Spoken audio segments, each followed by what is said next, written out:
David Howard Thornton. You might know me as Art the Clown, and you're listening to G.U.T.S podcast. Awesome, dude. Thank you, sir. We love horror movies, man. Horror movies are our life.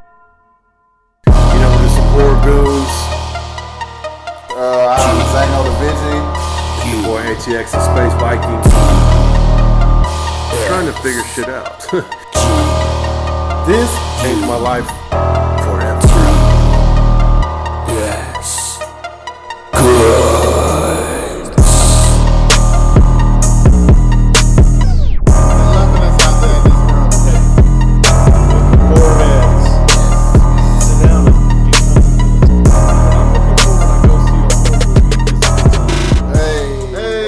Welcome to G.U.T.S podcast. It's episode number 8. I'm Zano the Vigi. Your boy Space Viking. Low key as me. Hey, we got a throw ass episode today.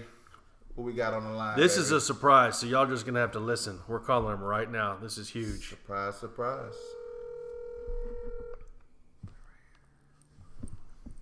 Hello. David. What's up? How you doing? Yo, what is up, man? Welcome to G.U.T.S.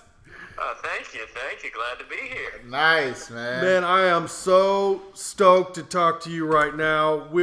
So this is a surprise little treat for our listeners. We didn't want to give it away. Yeah. Yeah. So for those who are listening right now, with us on the phone, we have the masterfully talented actor. He does voice work. You might have seen him in the the Dr. Seuss musical. He's done video games. My second favorite character he plays is the Joker. But all the horror heads know him as Art the Clown. That's right, the Art the Clown. Hell yeah. David Howard Thornton, welcome to G.U.T.S, baby. Thank you very much. You're fucking my sleep up these days. I know you're not the only one apparently. I actually just got a message from some girl that was like, "You were in my dreams last night." You were even first in the dream. I was like, "Thanks." That shit ain't cool, I man. guess I'm your dream man. Hey. Man, I want to just congratulate you. David was up for the award of Best Actor for the Fright Meter Awards. Nice. For your role as Art. I got to tell you, man. I love horror movies, and I'm a horror nerd, and whatever you want to say. And when I saw this pop up on my on demand about over a year ago, and I watched it and I bought it. And this was before y'all were on Netflix and before Redbox. Yeah, that had been like in March or something like that, Ben. Yeah, and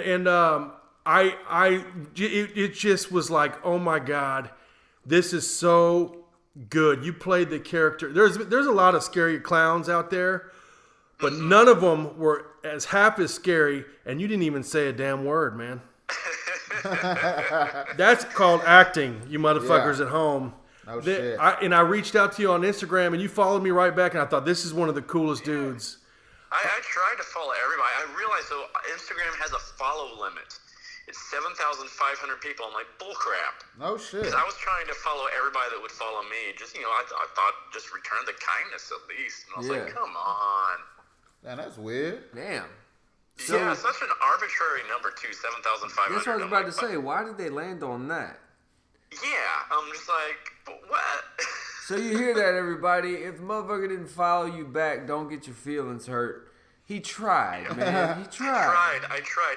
Because I was like following people. I just kept following, and I noticed like I would have to keep refollowing the same person over. I'm like, what the heck's going on? I'm like, oh, there's a limit. This is stupid. Yeah. So tell us a little bit about yourself. When I go through your Instagram videos, like that, when you play the Joker, like that is the Joker. You know what I mean? When you do like all your characters and voices, were you taught that in school, or did you just grow up with a natural knack for it? It's just a knack I discovered I had when I was like in first grade of all places. It was during story time one day. Our teacher was reading us a Mickey Mouse story. And like this girl I had a crush on in my class passed me a note during story time asking me if I'd be her boyfriend. Hey. And I just let out this, oh, you look gorsh. And I was like, oh,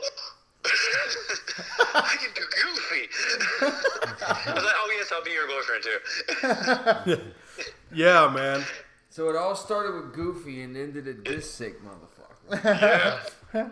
Yeah, it's funny. It's all started with Goofy, and now I'm known for not making any sounds. That is Yeah, no awesome. shit, right? Ain't that something? And I wanted to ask you that, did you, for as mime work, cause people think it's easy to it's so easy not to say nothing in the movie, but your reactions speaks volumes, man. Yeah, it was tough, especially because you instinctually you want to make sounds, at least with grunts and stuff like that when I was getting hit and stuff like that. But I intentionally wanted to actually not make sounds on set just to add the realism there for everybody involved. Mm-hmm. Take it easy on the editors. Yeah, all that too. Yeah, gotta be nice to those guys. Did you go through any mime school or anything to get prepared for it or anything like that, or did you just kind of grunt it out? I didn't really go to school per se for it, but I say watching films my whole entire life has been my classroom. Yeah. Hell yeah. Yeah, because I grew up watching the old silent films and stuff like that, all the Buster Keaton, Marx Brothers, all that kind of stuff. Mr. Bean had a big influence from Jim Carrey as well, but I really got to someone I found because I did a lot of children's theater growing up, so a lot of that is a lot of physical comedy, so I was able to really hone my skills doing that. But I never had anybody that could actually just sit down with me and help fine-tune my skills until I toured with Grinch. And our Grinch, for the 5 years I toured with Grinch, was Stephen Carl, who you might remember as being Robbie Rotten on Lazy Town. Yeah, he was this amazing physical actor. He was known as Iceland's Jim Carrey. He actually went to clown school, and that's what he studied was physical comedy, and he was a master at it. And so he was able to take me under his wings and just help fine tune everything. And so I mean, there were so many times I would be on set, and I'm like, okay, what would Stefan do here in this situation? How would he approach this scene? And I'm like, okay, let's go with it. Well, that's what I got. That's what I was thinking of, and that's the kind of feel I got from when Art's being really goofy and he does that walk, that high knee walk, and stuff like that. I was thinking it's super Jim Carrey-esque, Yeah. And it's not easy to do, But I imagine just getting into the headspace where your body's your instrument and your voice is out of the question. It has to be super over the top, you know what I'm saying? I bet that took some getting used to.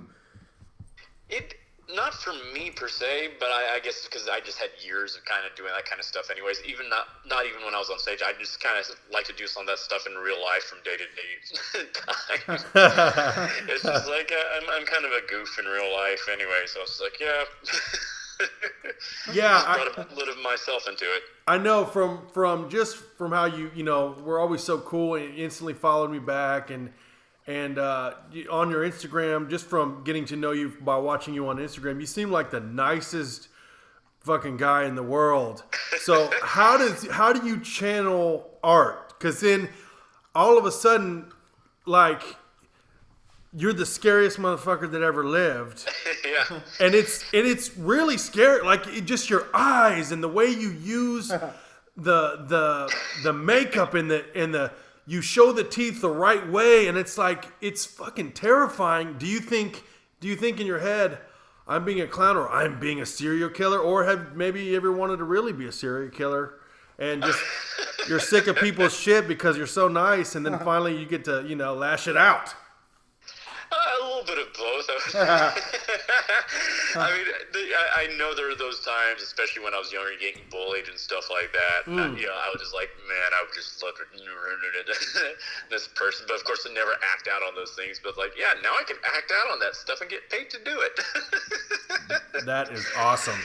Yeah, I've just always loved playing villains. Anyways, for me, it's so much easier to play something I'm not, as opposed to being a character that's very much like myself in real life. So it's I find villains to be very easy for me just to jump into with those type of roles. Yeah. Who were some of your favorite villains growing up? Oh God, yeah, Joker by far. I mean, he's like my number one character of all time.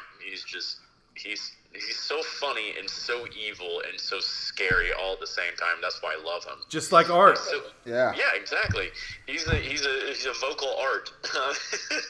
Yeah. So have you? I know you have went to sleep with that makeup on and woke up and scared the shit out yourself. There were times where, like, maybe on set I would like doze off, or like there were times where I would go to the bathroom and because it was so comfortable to wear. I was just so used to it.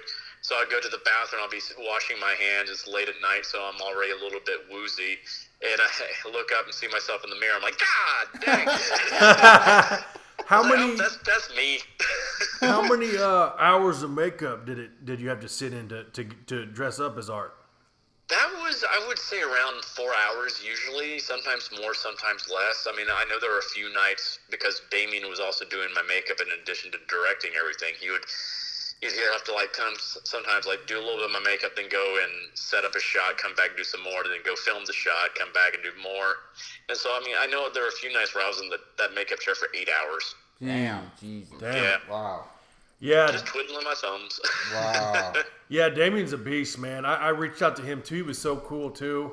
Yeah, and I said, this can't be the last that we hear from Art the Clown. And he was like, don't worry. Oh, no. Yeah, he literally, I think, Friday night or last night, he finished writing the script for the sequel. So, woo! Got the rough draft. I think I'm going tomorrow to go actually read it. I'm so freaking stoked right now. Hell yeah. Yes! Spoiler! A few things are going to be in it because we've discussed certain things because we've kind of collaborated, but there's a lot of stuff he hasn't told me about. He wants to leave it a surprise for me. I'm like, yay! Awesome. That is so cool, man! Well, congratulations, man. That's great. Thank you. Yeah. Now we just got to get someone to help us put it out there. Get a studio behind us this time, so we have a bigger budget. Hell yeah. Well, David, I've been definitely do bigger things. I've been chomping at the bit to ask you a few things about kind of where you come from and where you started. Of course, I had to keep AT from telling me because he knows. This dude knows everything about every person that was in every horror movie ever made. So I had to keep him from telling me stuff so I could ask it on the podcast. So where did you come from? Where were your first big gigs? Do you do most of your work in voiceover stuff or live, or are you big in the play world, stuff like that? Just kind of give us the background of you and where you come from, and so we could see the development of such a great actor. Yeah. Well, I'm originally from Huntsville, Alabama, so I born and raised in the South. My mom was a former special ed teacher, and my dad worked for NASA for 40 years. So he had a lot of smart people in my family, and they were also all involved in the arts too. A lot of very musical people in my family. So I started off doing church theater and choir stuff, and then when I was being bullied in middle school, my mom wanted me to help get me out of my shell. So she said, hey, why don't you start trying to do some local theater and stuff like that? And that's where I found my calling to life, because I discovered I could make people laugh with me instead of at me. I'm like, ooh, I like this. and so I started doing community theater and school theater, of course, in high school. But I didn't go to college to become an actor. I was trying to be very pragmatic and everything. So I went to school to become an elementary school teacher. Nice. I was like, I could still do theater on the side, but I love kids and stuff like that. I come from a line of 4 or 5 generations of teachers, so it goes pretty far back in my family.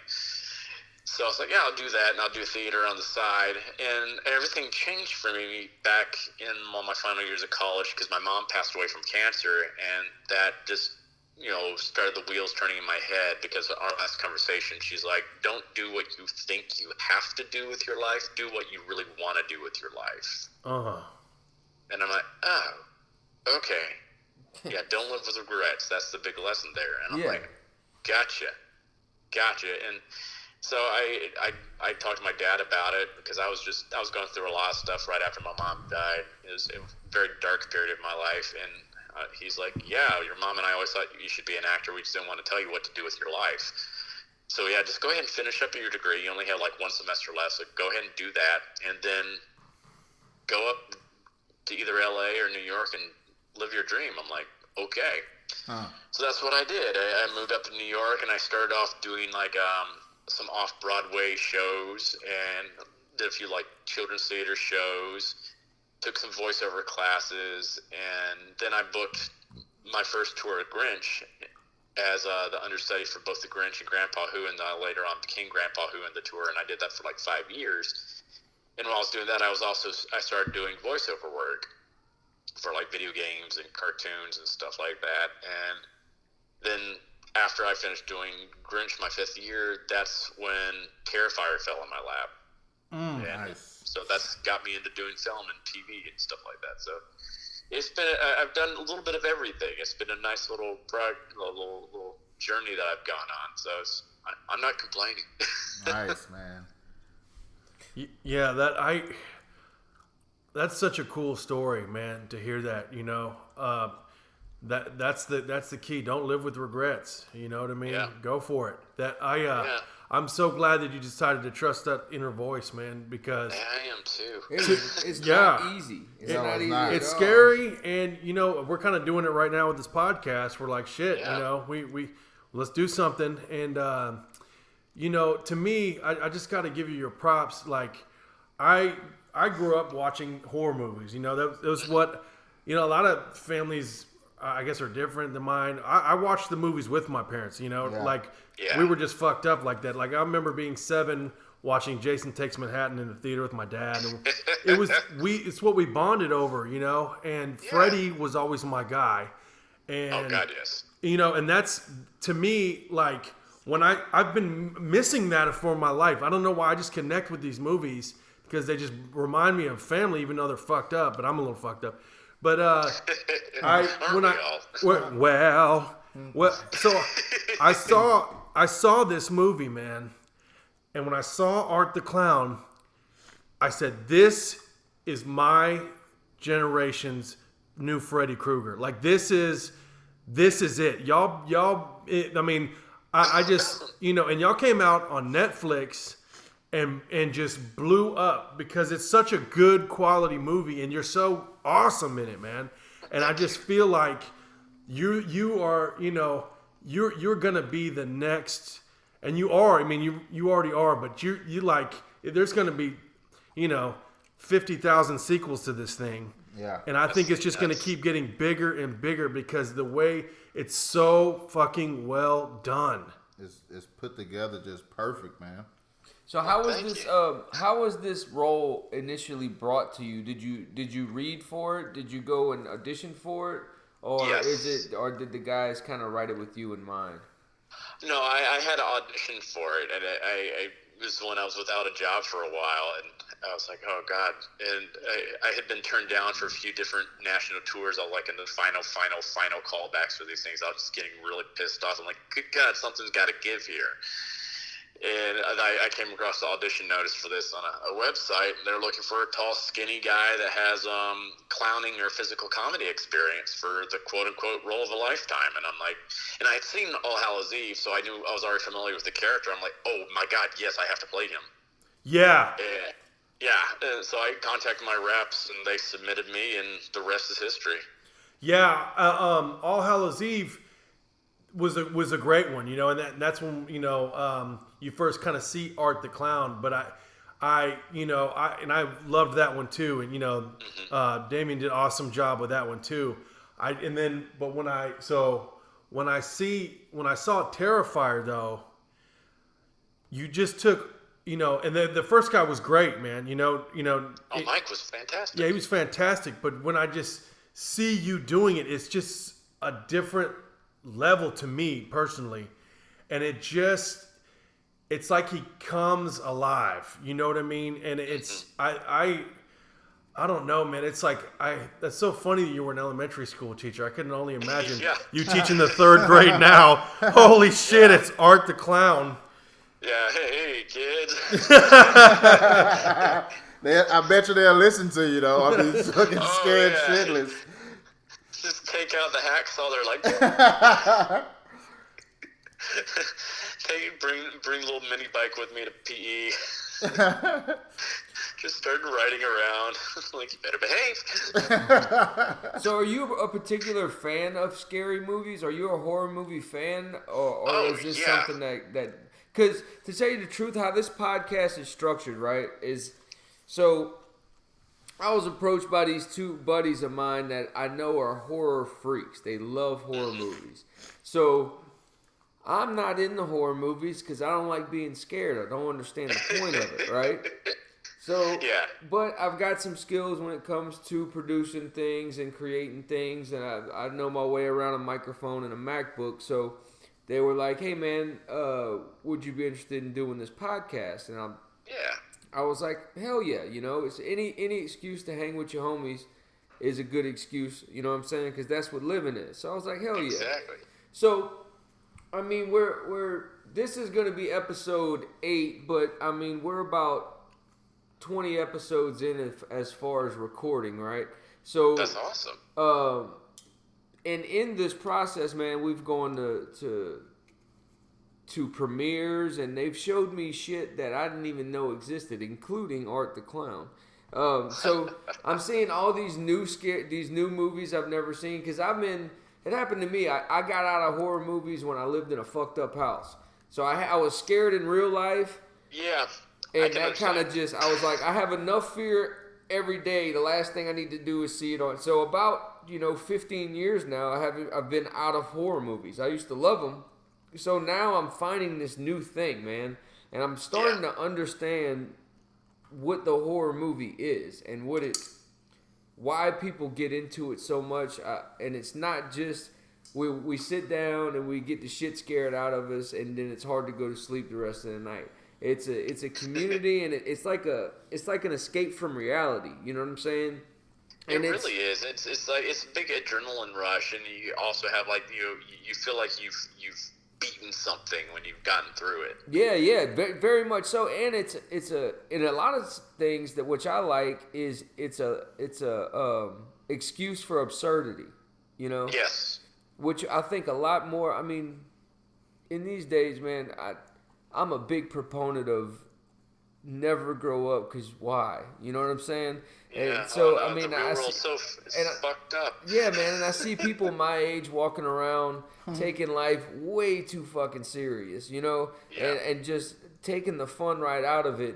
And any excuse, and what horror seems to be to me, is one giant excuse to be as absurd as humanly fucking possible. Like, if you want to cut someone in half from the vagina to the face, you could just go ahead and do that.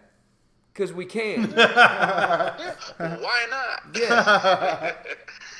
So, I mean, it's... hack off a guy's head and kick it like a soccer ball. Exactly. So it's fun for the whole family. Hey, that's crazy that you just said that, because right now we are, like, the movie's playing in the background, and that scene you just said just went off when he took the hacket out the head and kicked it down the road, man. Yeah. Hey. The funny thing about the actor that plays him, Mike Levy, he and his company that they're called Fuzz and the Limbs Films. His other two guys play the cops that come in at the end. But they are the guys that started the whole scary clown craze. He was the Staten Island clown that stood outside with the mask on and freaked people out. Yeah, that went viral. Those videos of like the clowns, and then it became like a big thing. Like clowns were running around, and then they.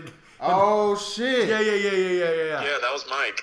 Wow! What an asshole! That dude. Oh shit! Oh, he's so funny. I love him. Oh shit! That is fucking hilarious, man. That's so cool. So yeah, it's a fun little Easter egg.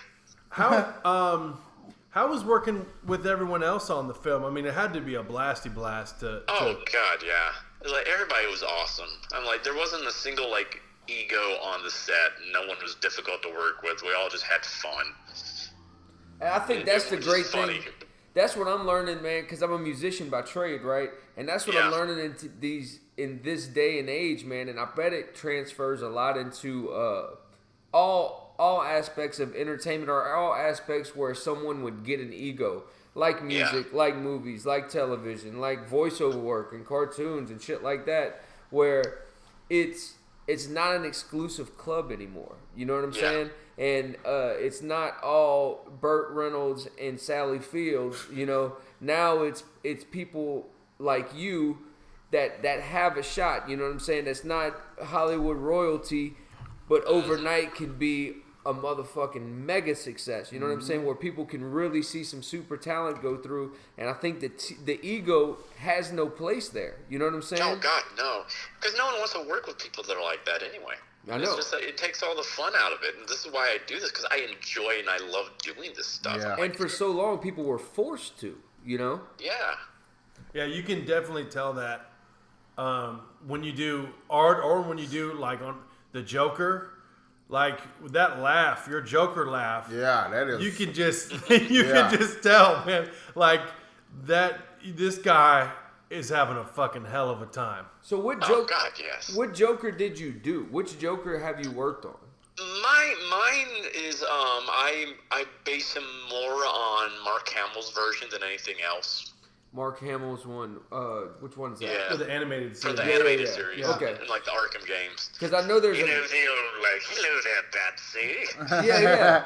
Because I know that's how I know. I know it as the Arkham one, and then I know it as the Heath Ledger one, which is really you want to know how I got these scars? yeah. Hey! It's so fucking weird, man. That's awesome. That is fucking hilarious, man. Have you ever heard where he got that initial idea from? It was from a Tom Waits interview. Yeah.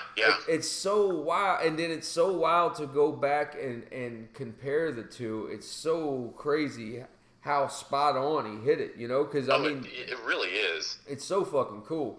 I'm a big Joker fan myself. Who's your favorite Joker? Oh, Mark Hamill, by far. Yeah? Yeah, by far. To me, I mean, I enjoyed Heath's version and Jack's version and Caesar's version. I'm not going to name the other person. But,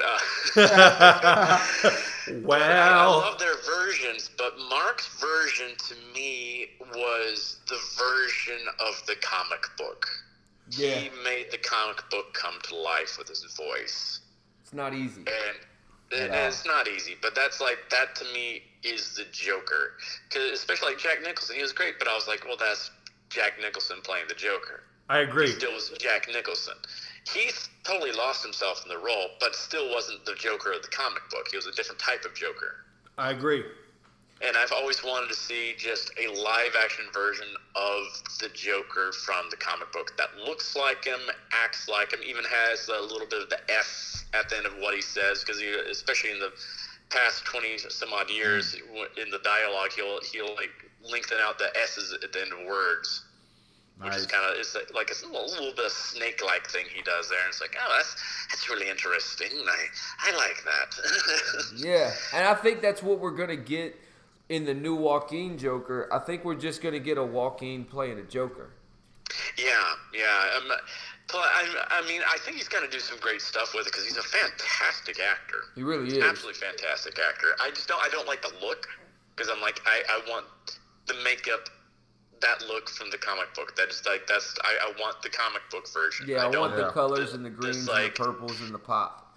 Yeah, I don't want this Gacy and Ledger combination that he's doing with it. I'm like, but that's just me. That's just like I'm a Joker snob. I can't help it. Well, to me, the Joker, is all about the laugh. Mm-hmm. That laugh, that sinister laugh. That's like, oh yeah. I think this is so hilarious. All this crime I'm committing. And it's really funny to me, but I'm also so evil. And that laugh, it's hard to do an evil laugh. You know what I mean? Yeah. And I think you nail it. That's a really hard laugh to do, too. It's just like, I'm always working on that laugh. Because I think there's so many, and that's something, because I watched interviews with Mark Hamill, and it was like he was talking about how there's so many different laughs that he's come up with for him, because it depends on his mood and with the situation. And he's always coming up with new ways to laugh. I'm like, that's fantastic. I love that. because that's his trademark. And I even thought of like a thing adding to it myself. Like maybe that's part of his his way of repressing his sane side. Is anytime that the sane side's trying to scream, he turns that scream into a laugh.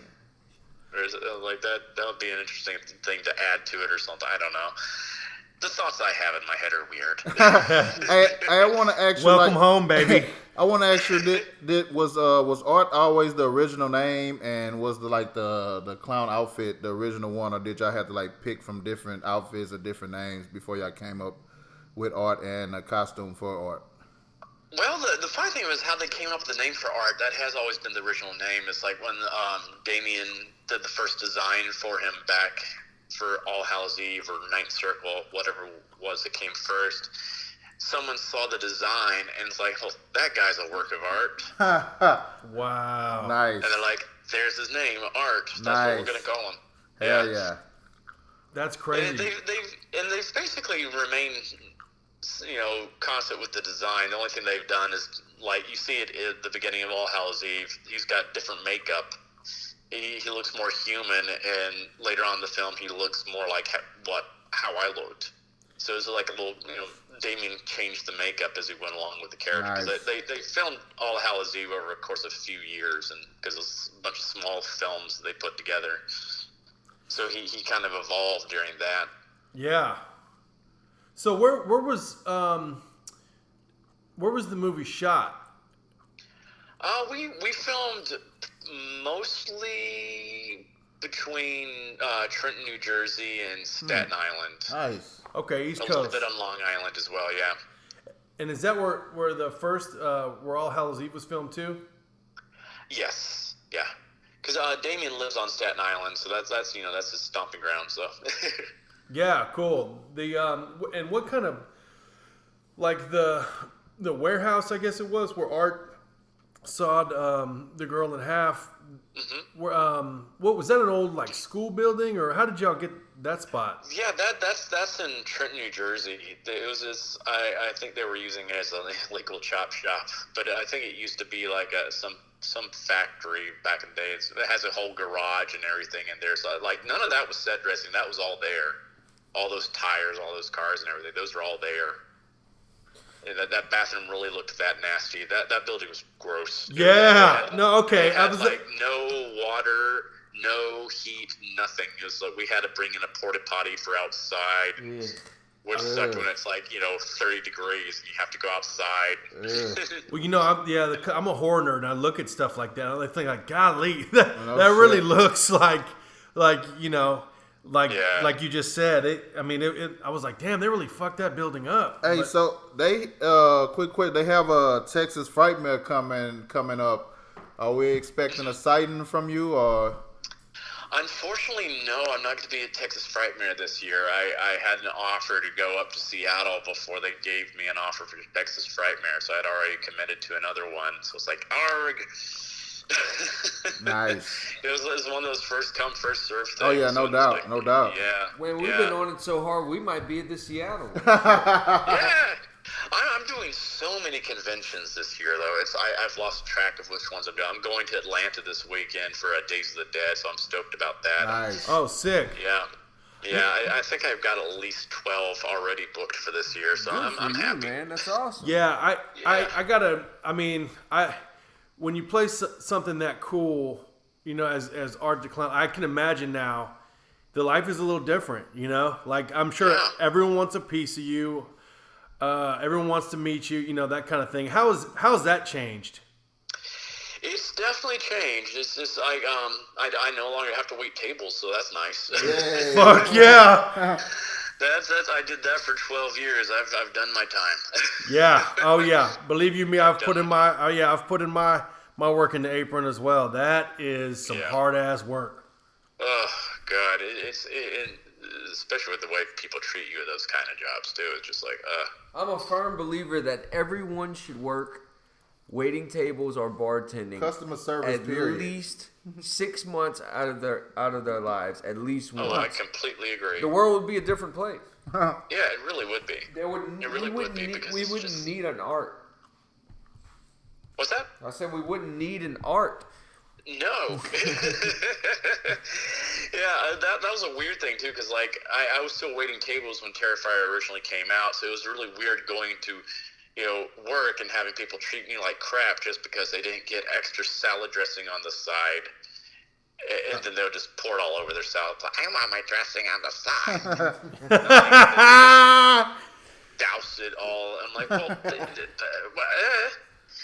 and so I'd come home from that, and I would have all these messages from fans, and I'm trying to respond to all this fan mail. So then I'm like, I get treated like shit by these people. I come home, and everyone's like, we love you. I'm like, I like this. I like this. Yeah, look who's laughing now. So where are you based out of now, and where everybody could follow you at? Well, I'm still here in New York. I'm hoping to eventually get out to LA. I'm waiting to see like when and where we film Terrifier 2. Woo! We're so excited for that, man. Yeah. But after that, I'll probably decide, because I've been meaning to move out to California, but things keep on keeping me here. But I'm like, I'm getting tired of the cold. Oh, right on. I'm like, I kind of want to get into nicer weather again. It had to be nice. Cool though when you I saw on Instagram when you walked by and there was Art the Clown on the side of the wall. Oh yeah, that was awesome. That was really awesome. It's like that was a funny experience too, because we all went that night to go see that, like all of us from the film, and like there's a bar we went to across the street, so we come out of the bar and we're all a little bit roasty toasty. And like these like really hot girls like start walking by us, and Damien's like, "Hey, I want to try something." I'm like, "Oh, Damien, don't." hey, girls, you see that mural over there? What do you think of that guy? They're like, "Oh, he's scary. He's creepy. Oh my God!" And she's like, "Would you believe that that's actually him?" And they're like, "Oh, fuck you." No, it's not. Like, and they just go inside. And like, we just all just busted out. Like, it was really me. But okay, you have a good night. That's so funny, man. You could have had a cool moment, but okay. Yeah. The acting all stingy. That's hilarious, man. It was so funny to us. It's like, yeah, they could have totally had a moment, but nah. Well, I just want to say, brother, thank you so much. Appreciate you, man, for coming on our podcast. You were the coolest, dude. I'm gonna start getting into these Joker things that you did, because that's my thing, man. I love comics. Oh, he's fantastic. I love DC.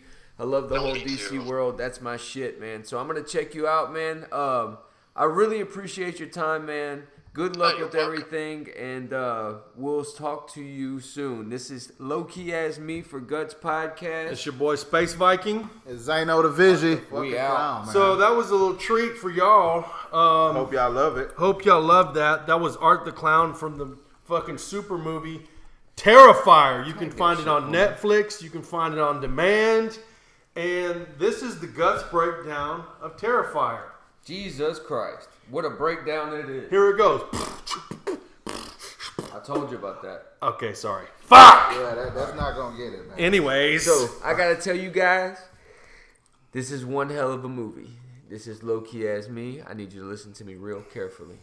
Listen to him. Ladies, don't fall in love with the sultry voice. This is not what it's for. I need you to pay attention and take me serious, okay? Take him serious. This is a fucked up movie. It's so fucked up. This is the definition of a horror movie. When you think of the word horror movie, this is it. This is it. This is the definition of a villain.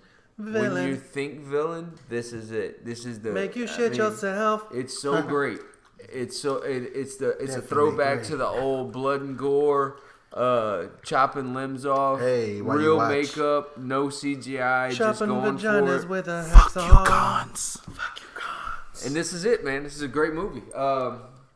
So we just gonna show you like this, Matt. Check the interview is sick. Interview is live. Yeah, he's more than just he. You can see he could talk for one thing. He's so cool. Now you heard his voice. He's doing a lot more coming. Then we had a spoiler for y'all, man. Yeah. He gave y'all a spoiler, man. Man, he gave y'all. Come on now. He gave y'all a spoiler, man. It's about to happen. Terrifier 2 is happening. He announced the spoiler. You know what I'm saying? Terrifier 2 is happening. Don't be surprised if you see us at that premiere. Now watch that shit. Woo! Yeah, we said it here first. Yeah, so Terrifier, man. If you're not familiar with it, here's the guts breakdown. So Clown. Art. It's a total throwback to the 80s slashers we all know and love. I think he's our new generation's. He's the next Freddy Krueger. Definitely. Chucky, all in the one. Think of. So you start the story. It's two like hot chicks. Woo, they're hot. And they're going to get some pizza. It's Halloween. Everybody likes pizza. They're getting fucking trashed. The monster drinks are flowing like wine. Yeah, they are, and I'm fucking rammed up. What the fuck? And then, so they go, and they're getting a pizza, like, in East Coast. They're on the East Coast. There's like a New York pizzeria type of place. And then fucking, this clown comes in, man, played by our friend David Howard Thornton. And he just is like giving them these creepy stares. And they're like, like normal chicks, and like, dude, this guy's creeping me out. And the other one's like hammered, and she's like, whatever, this ain't, he's harmless, blah, blah, blah. So then she goes and sits in his lap and starts fucking with him, but he's got like a dead stare on the brunette. And he like, all of a sudden, he goes to the restroom, you don't know what's going on. Well, then the guy kicks him out because he done shitted all over the bathroom wall. And he wrote his name in the shit he did. So it reminded me of the good old days of Bentop Psychiatric Center. Never mind. Overshare. So then he fucking, then they realize, holy shit, this guy's a freak. Well, then he just goes on a killing rampage. Which I didn't understand how they didn't know he was a fucking freak in the first place. The one knew, but they're hammered, and the other one was like, because it's Halloween and everyone's dressed up. Oh, yeah. It's Halloween. God damn it. Talk about an idiot. I just don't... Fucking idiot! Stupid moron! So, anyway. Now I get it. It's Halloween, it's gettable. And shit's fucking popping off. So, Art goes on a killing spree, and it's got all the blood and guts you want here at Guts. David is phenomenal in it. He is so scary, and he doesn't say a word. There's some great scenes in it. There's one scene where, you know how like in every slasher movie, oh shit, they caught the slasher slipping and hit him with a wrench or something, and they're actually going to win and escape. There's always that part where the slasher dies. Always. Well, in this part, instead of the slasher dying, he pulls out a gun and fucking blasts her in the fucking chest. And he pops a cap in her. You know what I mean? And he starts like laughing silently. You motherfuckers taking the pictures. Just smile for the camera. Well, so anyways, there's some great scenes in it. And it is truly terrifying. It lives up to the name. To me, it's the next Freddy Krueger. Go check it out on Netflix. Go check it out on demand, and give our boys some love. Definitely, man.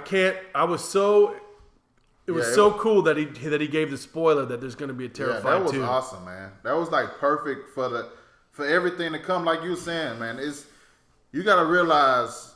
Shout out to my little nephew Yako too, man. If he's mentioning stuff like that, that's gonna be a stain on their head, like to where. Shout out to Yako. Just imagine you being like a 13-year-old, 10-year-old, 12-year-old kid. You got Netflix in your room, whatever. They got everything in their rooms, and you watch Terrifier. That shit gonna be your guy. Yeah. Woo! So this gonna be a generation of a lot of Terrifier tattoos on their body. No shit. That's I never thought about. It's gonna be a lot of that. People gonna get inked up. They already have started. But no, I'm just saying, it's gonna be more. Just think how many Arts gonna be named Art. I was actually thinking, Mom, why did you name me Art? I was actually thinking about getting one tomorrow of Art the Clown at Tattoo Johnny at Darkside Tattoo in Pasadena, What's up, Texas. Johnny, baby? What's up to that boy Tattoo Johnny? Hey, Darkside Tattoo. Don't be afraid to sponsor a motherfucker. No, hey, Yahtzee. So it's the new generation of, and how he didn't have to say nothing. That's the beauty of it, man. He was awesome. Silent film of hacking. He won the Best Actor award in the Fright Meter Awards, like we mentioned talking to him. That's dope. I think it was the Sci-Fi magazine or one of a bunch of them have voted Terrifier in the top 10 of 2018. And some of those lists put fucking Hereditary ahead of that. I don't get that shit. There's like two schools of thought with horror. You either loved Hereditary or you were like us and were like boring. But anyways, that's like a huge debate. And if you liked Hereditary, please still listen. but what's crazy now that you think about it, like, so we'll go with silent killers, Michael Myers, Jason, and Terrifier's finna start being like mentioned in that shit. Yeah. You know, a lot of kids like they grew up like they have to put Jason and Michael Myers back out for kids to kind of like, you know, remember, or you got to watch old movies.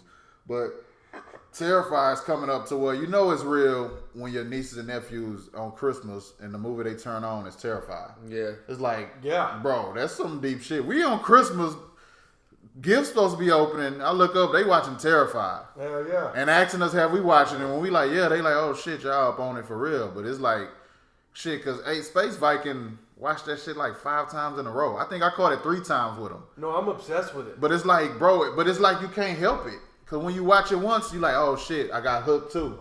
Honestly, fam, we've done some dope interviews. You know, we've done some dope ass interviews. And I love everyone that's came on the show and helped us. But I was like really on some fanboy shit with this. Well, like I was freaking out, dude. Fuck, I can't believe we talked to Hurt the Clown, bro. I'm getting it tatted tomorrow. Fuck it. There's nothing wrong with that, man. It's like, it's genuine. You know what I'm saying? It's a genuine fan. Like we found a lot of low key good movies on Shudder, man, and on demand that people probably would never watch, man. And it's like, how is a gem like that on that type of that is a gem. That's where horror is really shining right now. Yeah, man, because they could throw them gems out. Because guess what? If you don't have the money for a big budget, you didn't get that lucky. Guess what? Make the film yourself. Yep. Get it on demand. Get it on Netflix. Go IFC Midnight like Rush Creek.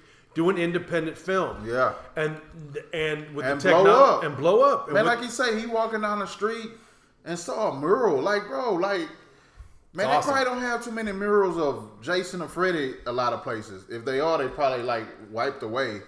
But you walking down the street, that has to be awesome to look up like, God damn, they got my character that I played plastered on the wall, and obviously somebody took their time to do that. That's like, that's when you know you're like, oh shit, it's real. Seeing dolls and shit of yourself, you're like, oh, it's real. That's wild. People coming as your character for Halloween, oh, it's real. It's amazing, man. And couldn't happen to a cooler dude. Yeah, man, because his story of being bullied, going through this. There's, like, kids out there, I understand, man, bullying happens, but man, never let that stop you, man. Don't let it stop you, player. It's another day, and you never know who you're gonna become, man. So never stop it from being your dreams of what you want to do, man. Because look at us, man. What we was talking about. Okay, let's do a podcast. We never procrastinated on it. We was on it. I said, man, you know, it's gonna be obstacles, and we jumped over that shit. And it's about to happen, man. A lot of shit is in store for 2019. For Tony Robbins the shit out of this thing. We're Tony Robbins in the fucking buku Dolores out of this thing. Yeah, man. And I gotta tell you, I'm feeling sassy. I can't wait till May. Woo! Texas Frightmare, we coming for y'all. Texas Frightmare. Texas Frightmare, we're coming for you, baby. I'll tell you what, who's fucking Louisiana, New Orleans Frightmare right now. Hey! I'm so fucking pissed. Oh, yeah. The Saints just got knocked out of the goddamn playoffs by the fucking Rams. The Saints just lost. Can you believe that he didn't call that pass interference? Is the most ridiculous fucking thing I've ever seen before in my entire life. Pass interference. Go Texans. I got something special since the Saints got knocked out of the playoffs. It's a cold fucking world. Shout out to all my Woadies and Woadettes and shout out to the Woadies. I got something special for our next little podcast. That's not in the podcast, but the next little thing. I got something special for y'all, but dope interview, man. He's gonna kick us while we down. Nah, man. That's why he can't have nothing nice. Go Texans. we connected, man. We all like gumbo in Texas too, man. You know what I'm saying? It's just it's sensitive time right now. Fucking wound is fresh, man. Fucking wound is fresh. Oh my God! Hey, you know what I love about it? We all on the couch together, baby. What kind of chips you want? What kind of dip you want? There's only one kind of chips they're going to be eating in this house that are the spicy jalapeno cheddar from Bob's or Flamin' Hot Cheetos. Come on now, man. Oh, Flamin' Hot Cheetos. You don't fuck with Tom's chips? Tom's chips are good. Tom's chips is the Tom, shit. Bob. I mean, but no, what's the one? The Zaps. I know you like the Zaps. Yeah, it's hard to find around here though. Oh, they got them. No, they got them. Zaps is everywhere. Yeah, Zaps. We're gonna do a Zap episode. Nothing about Hey, Zaps, give us all the free chips that we sneak into the movies. It's called the Little Chippery from Gentilly. That shit burned down a couple years ago. Damn. Who burnt that bitch down? Somebody I don't know, but there was burnt chips all over the fucking parking lot. Yeah, it's fucking they were funny. still eating them hoes. Oh, yeah. Called them extra cage. Who's gonna sing for them? Which one of y'all vocals got up? All right, you ready? Yeah, who got it? La da da da da da da da da da da la da da. Shoes of the week. There's so much a man can. Oh, that's Kiss from a Rose. Anyway, shoes of the week. Can't see my feet. Shoes of the week. Can't see my feet. Bitch. Hey. Now, Guts Podcast presents to you Zano the motherfucking Dingy. It's the bitchy. Vigilante. Zano the Vision, baby. Put motherfucking in there. It's Zano with a big old dip in his mouth. Zano the Vision is nice kicks and active athlete shoes of the week. Size 12, size 14, and size 10. Give me them 14s, baby. I got mongoloid feet. We not gonna do New Orleans bad this week. I got something nice for my boy Low Key as he's looking down and he's thinking I'm gonna talk bad about it. But you know what? I'm finna go ahead and introduce this badass shoe for New Orleans. I know y'all know what it is. Ooh. Rest in peace to Soldier Slim. Ooh. Rest in peace to all the soldiers out there. You know what I'm saying? From uptown to downtown, the West Bank on in. You know what I'm saying? New Orleans, stand up. You know what I'm saying? Don't be down. You know the Texans know how it feel. I'm going to introduce y'all to the Soldier motherfucking Reeboks. Holla at us. And low kids, me probably know, you know, we rocked them out here, but I know out there Eds was like, if you not rocking these soldiers, man, Juvenile made it hot. It's like, that's the brand of New Orleans. I think they even made some new ones like a couple months ago with they paid homage to New Orleans so loud. A couple months ago. They paid homage to New Orleans so loud. They put the fleur leaf on there. Hell yeah, they did it right. I remember when they did the Saints versions, man. And they only sold them in New Orleans. Not in Louisiana. They only sold them in New Orleans. Wow, so y'all got gifted with some blessed shoes. Bro. And them bitches came out. Of course, everybody had them hoes, but man, this shit feels so good. And there's nothing like getting your little $60, $40 if they on sale, and get you a fresh pair of Reeboks. Put them soldiers on your feet. Put them pressed up Jabos on your feet. Ooh, that's a size and a half too back big. With the white t-shirt on? With the white t-shirt. Okay. And, but here's the thing. You got to have another white t-shirt sticking out your belt. Just in case, something gets on your white t-shirt, you just whoop that hoe around and put another one on. Y'all taking me back. He giving y'all some history. Giving y'all some history.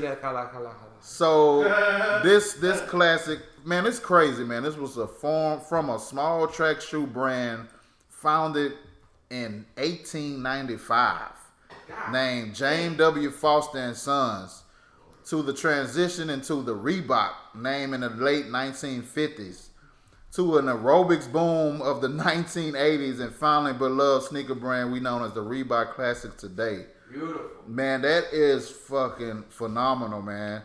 And it's a footwear historian, is what Gary Warner has chronicled the history of the Reebok from the UK, man. If you can go look it up about it, it's just so much goes into this shoe. It's a classic, man. They could look at the if you can't really see it, you could it'll be shown on our video on YouTube, and it is called it's a little exclusive. We'll get more into that detail with fans, because like look out for us and they'll see exclusive videos. But as we looking at it, they had old track shoes. Everybody know the aerobic shoes with the 2 straps for the ladies.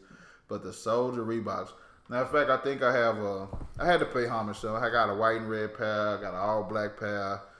And shout out to Reebok and off of what was off of I-10. Where we went to the outlet at. Reebok outlet, I always have them on sale. They stay in stores. It's a classic, man. Yeah, every shoe store's gotta have them. It's like it's up there with the Air Force Ones, man. Right. And the great thing about them, man, is they had what we called back in New Orleans. We called it the slick leather or the fuzzy leather. That's what we called it. You know what I'm saying? The little nylon. Yeah. It was the fuzzy, and then you had the peanut butter soles or the white soles. Yeah. You know what I'm saying? And then you had the strap or the no strap. But it was all soldieries, man, and you kind of made it your own. I mean, everybody had 3 pair. You know what's crazy that you mentioned it? It's so funny because in middle school, I went to Ryan Middle School. Shout out to Third Ward Middle School, man. We wore Reeboks. The Reeboks with jabos and white T-shirts. And we was in Third Ward. That's what I don't understand. It's the whole different Louisiana, Houston. Did y'all hear? We wasn't even jamming New Orleans. Back then we was jamming street military. Yeah. We used to rock jabos. That's so wild. And I remember my 7th grade year, they tried to ban us from wearing white T-shirts. But we was like, the reason why we wear white T-shirts, because you can go get 3 in the motherfucking pack. It's fucking cheap. And we can rock these motherfuckers back to back. Yeah. Just don't get caught with the yellow stains on the arms and you'll be alright. But when it came out, what it is, New Orleans perfected it with the back. It's a tradition in New Orleans, and they probably was doing it way, but it's crazy how it was happening at the same time. Mm-hmm. But what happened was New Orleans, like Soldier Slim, Juvenile took it mainstream. Yeah. To where that boy Juvenile said, I got you wearing Reeboks instead of Nike tennis, huh? And he really did. That line and that solidified it. He solidified Louisiana to be known for these Soldier Reeboks. That's you can't keep on ladies because they keep fucking their friends. I resonated with that one. So fucking right. So that's you gotta go to court on. That's our shoe of the week here at G.U.T.S podcast, man. Shoes of the week. And we'll be definitely tuning in as episodes coming up. They coming back to back, so be ready for us, man. I'm out and I'm Zano the Vigi, baby. And that's what he does. You guys, thank you for listening. Thank you for the support. Spread the word. Y'all keep them comments coming. We love the comments. We love the messages. We appreciate you guys so much.